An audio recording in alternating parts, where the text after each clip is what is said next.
Good morning, students. Today we are going to learn about the Earth, our living planet. Before starting, let me ask you, student, do you know where are we living? Yes, we are living on the Earth. It is the third planet from the Sun.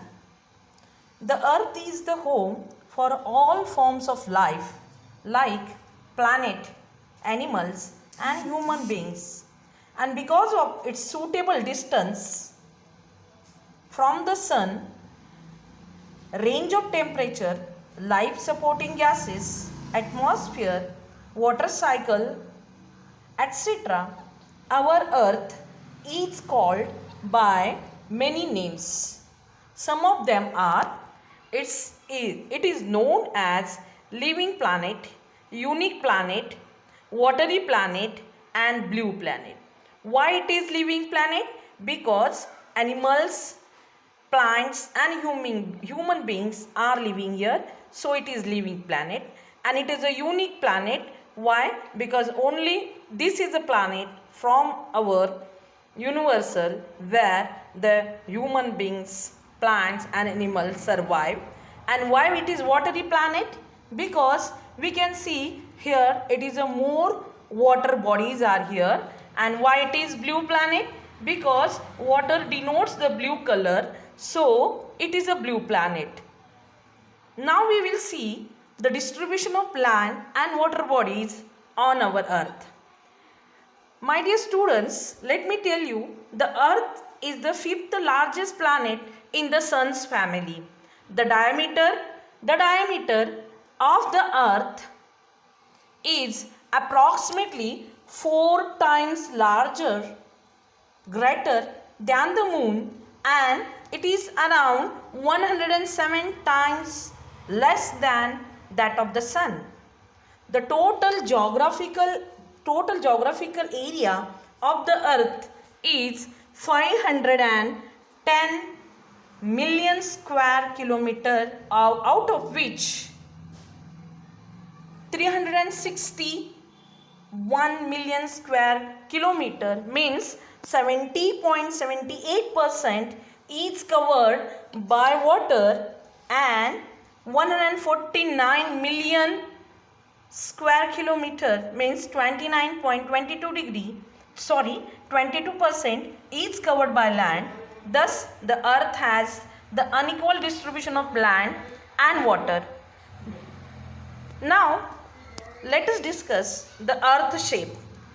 My dear students, the Earth shapes is often described as joint, which literally means earth shaped or oblate spheroid. The Earth is flattened at the poles, both the poles. We can see it's a north pole, and bottom side it's a south pole. Okay, the Earth is flattened at the poles and its bulges, here we can see, to the equator. Its bulges at the equator.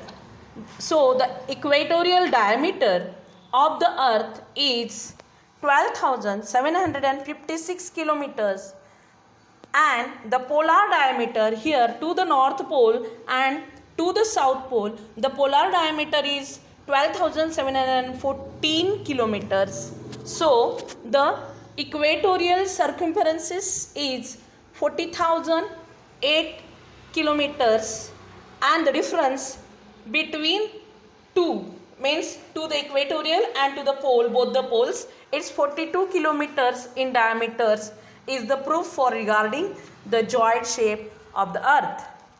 The land bodies of the Earth are known here.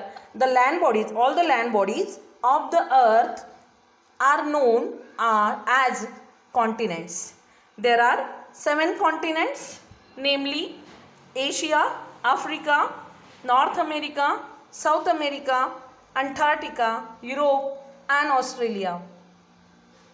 The continents, so let me tell you what do you mean by continent. The continents are land masses of large size. Asia is the largest continent in the world, while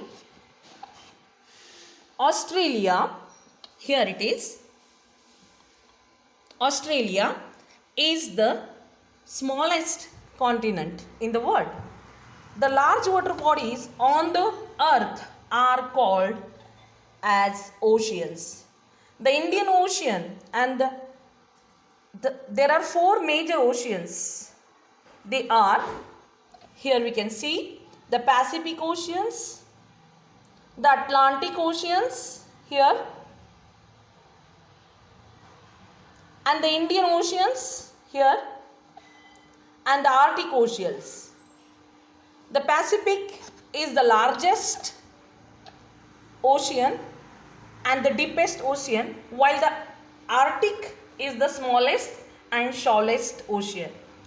The land and the water bodies are unevenly distributed between the northern and the southern hemisphere. See, our earth is divided into two hemispheres because of the equator. So above the equator it is known as the northern hemisphere, and below the equator it is known as the southern hemisphere. The northern hemisphere has 60% of land, we can see here, and so it is known as the land hemisphere.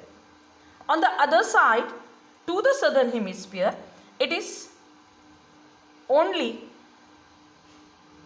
19% of the land.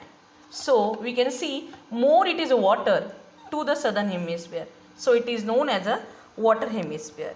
Today we have learnt about the